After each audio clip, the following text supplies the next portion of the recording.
Hello there. A very, very good morning to you all. As you will perhaps see from the schedule of the event, I'm filling in for the minister who's running late, and hopefully will do the justice to keeping the session going with the comments and with the energy that he would have brought in if he was here at this time. Saurabh recently was here and talked about the demographic dividends.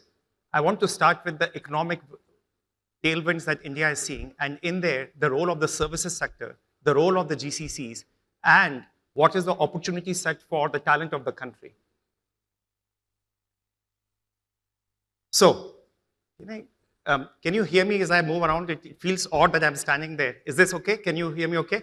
Yes. All right. Let's talk about the global economic context.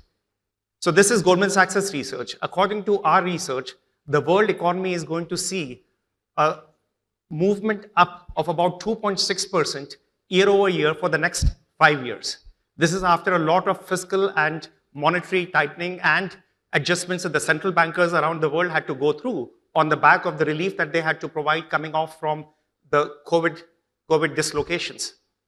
In there, the developed markets will grow at about 1.7%. The emerging markets will grow at about 3.8%. India will grow at about 6.5% on an annualized basis, year over year, for the next 5 years, and there is potential for more. So India is not just growing, India is leading the growth. And in there, if you look at the handle for inflation, currently the inflation is trending a bit higher if you saw the report coming out from the US markets, but the view is that over the course of 5 years that it will come at about 2.6%. So in the zip code of 2 to 3%, which is where the large central bankers expect it to be. Of course, the growth will not just be linear without its own bumps along the way, but when you step back and think about the opportunity set in the mid to long term, that there is enough and more firepower for India to set the tone and to be the beacon for growth for the world markets. I'll get my clicker from there.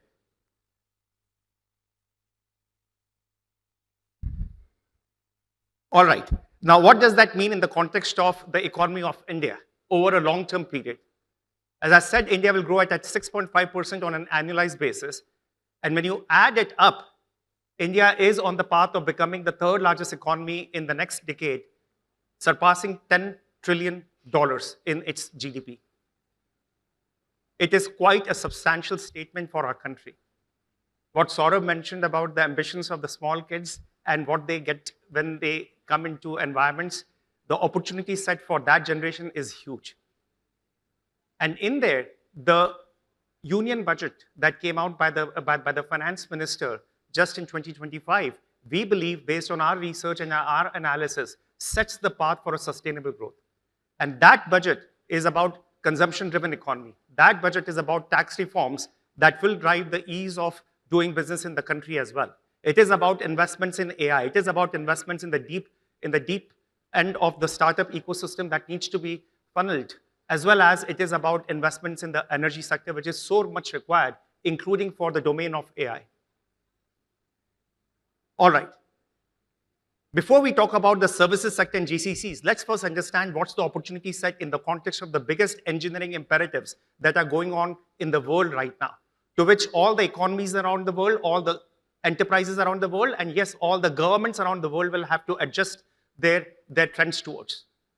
So let's look at AI. This is Goldman Sachs' research. AI will add about 10 to 15% to the world GDP over a 10-year period. That's about $10 to $15 trillion of additional GDP. Number two, cloud computing. Cloud computing will add about $2 trillion and is an opportunity set of $2 trillion by 2030. Cybersecurity. Do not underestimate the importance of cybersecurity for the states as well as for the enterprises. Quantum computing, up to $2 trillion till middle of next decade.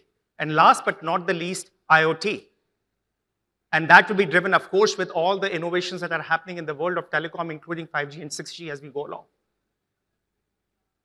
So what does that mean for services sector for India? On the chart, what you see are the bubbles. The bubbles are the size of the economies. You will see a line in the center of that graph. The line in the center is if you are net neutral over over a period from 2005 up to 2023 in the context of your contribution to the services sector in the world. The dots in the red are the emerging markets, and the dots in the blue are the developed markets. No other country over that period has added so much to the services sector as India, except Ireland. Ireland is the only country that has added more, but the size of the economy is small. India has grown from about 2% of the contribution to the services sector around the world to about 4.6% of the contribution. And the curve is very strong. So which are the countries that have gone up? India, China, UAE, Ireland. The countries that have largely remained flat are US and Germany. And the countries that have lost the ground are France, Japan, UK. So let's talk about it from a sizing perspective. What does that mean when we size it up in the context of its contribution to India's GDP or to the GDP of these countries largely? What you see on the left-hand side, the bar graph, is the year-over-year increase in the CAGR of the contribution of the services exports to the respective economies. India's economy has benefited at 11% growth on a CAGR basis by services economy. Services sector has grown 11% year over year, now becoming almost $350 billion of its contribution to the GDP of the country. How is it trending in the future? Our research puts it at about $620 billion in the next 5 years. So again, take a step back and think about there is a $300 billion unlock that is coming in the services sector in India in the next 5 years. What you see on the right-hand side are the charts of and the lines of the components of the services sector that have seen the fastest growth. Pay your attention to the line in the green and your line in the gray. Line in the green is professional consulting. This is where GCCs fall in. If you were to think about, hey, where do GCCs fall in their aggregation and in the reporting for India's GDP, they fall in the professional consulting sector of the services sector, and that's the hierarchy. That has gone up from less than 1% to about 8.5%. Look at the line in gray. That's R&D. Incredible story for the talent of the country, and especially in the context of what we are contributing from engineering R&D, and I'll talk more about this. The growth of information technology in India. What was a handle of about, give or take, 132 billion in 2015 is now 254 billion and growing. What's the growth rate? It's a 7% CAGR rate as we plot it over the course of next several years. This is a conversation I see Jayesh seated right in front. Jayesh, a very good morning to you, that we have talked about as we were setting up our offices in Hyderabad a few years back. And the view was, well, IT services will continue to grow, and certainly locations and cities like Hyderabad will evolve as we go along. I see my dear friend Jaideep here as well, who's now heading up Warner Brothers, and good to see you. Good morning, Jaideep. Yes, he was there with us helping set up the offices in Hyderabad earlier. But when you look at this growth, it shows how much more potential exists from where we have come today. And the story is as much about the forward as it is about the path that we have taken over the course of last decade or 2 decades in the past. All right, let's come to the GCCs. What started as a story of a staff augmentation in 1985 by Texas Instruments. Many of you may perhaps have seen that picture of a satellite being transported in a bullock cart. That is the image of what was a GCC just a few decades back. In fact, I would say, even a few years back, the identity was GCCs was what? Back office, captive sites. But when you put a wrapper around the totality of the work that our companies are contributing to transform the global organizations, and if you put the wrapper and see what is the contribution that we are making to the GDP of the country, it is of significant heft. This contribution is now about $65 billion to India's GDP. And again, based on the research that we have, will exceed $110 billion in the next 5 years to come. Saurabh mentioned about 2 million people who are employed. Indeed, Saurabh, 2 million people, but they are directly employed by the GCCs. What it doesn't include are the additional millions of people that are employed in the indirect way by this industry. The contribution that this industry is making to transport, to other sectors, including R&D, to finance and insurance sector, and yes, to tourism too. So there are several ancillary industries that are benefiting from the GCCs being in the country. And this will only continue to grow as the chart says up to 2030.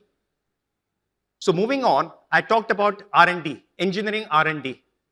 And I want us to understand what is the opportunity set of what engineering R&D is contributing and what are the ways in which we measure the impact of that R&D. Let's look at that. GCCs, the way they are made up today, 56% of the contribution of the GCCs is from engineering R&D. The size of the bubbles there is the contribution of that R&D. What is on the y-axis is the per employee in R&D and their contribution to the economy. And on the y-axis are the number of people in the engineering R&D sector. What is most inspiring is, look at that, ranked number 3 for scientific publications in the world, number 4 in globally research output, and 8-fold increase in the IP patents that our country has gotten in the last 10 years. That is an incredible story from where we have come. So now let's talk about the demographic dividends and the demographic yields and why we are so bullish about the GCCs in the country, but also for India as an economy as a whole. Number 1 in the working age professionals in the world. Number 2 in the world for English-speaking population in the world. Highest school-going population in the world. Highest number of STEM graduates being put into the economy every year in the world. Highest percentage of women engineers coming out in the economy every year in the world. Perhaps one can say that when you aggregate the number of AI engineers and cloud engineers, the percentage growth of AI and cloud engineers, highest in the world. There is no other country that can provide the scale, the expertise, and the operating efficiencies that India can to the global organizations. And when you look at the investments that the government is making, and I want to recognize the impact that the government is making in enabling the ecosystem for us as well. Some of you, perhaps many of you, would have seen that for the first time, the finance minister acknowledged GCCs and talked about the national scheme or the national framework for the GCCs. Now, why is it important? Because the growth of the GCCs has largely been in tier 1 cities. But there are so many tier 2 cities that can equally participate in this economy. And therefore, having a national framework creates a binding quotient, creates a common set of policies, but also the support of the heterogeneity of the state governments that we have towards a common whole. Because it's that common whole that represents the country to the to the global organizations that are coming here for talent search. I am most perhaps inspired by the Skill India initiative. 400 million people will be trained in different capabilities, including AI. Of course, there is an aspect about the in-house AI capabilities that India is working on, including the path for having our own GPUs in the next 3 to 5 years, our own foundational model by the end of this year. And then you overlay it with the government and private investments that are coming our way. The announcements that many of these large-scale private equity and private infrastructure funds have made about data centers at scale in different states around the world, including in Telangana. So what is the hallmark of a high-performing GCC? And I want to be sounding cliche here, right? So just indulge with me when I say this. But there are many things. And we have been at this for 20 years. Goldman Sachs started in 2004. And the highest mark we had that, okay, we will have a few hundred people as we go along. Now we are the second largest office of the firm. Over 9,000 people of the firm are based in our offices in Bangalore and Hyderabad and growing. What we thought was largely support roles, these offices have become the true transformation hubs of the firm across every business.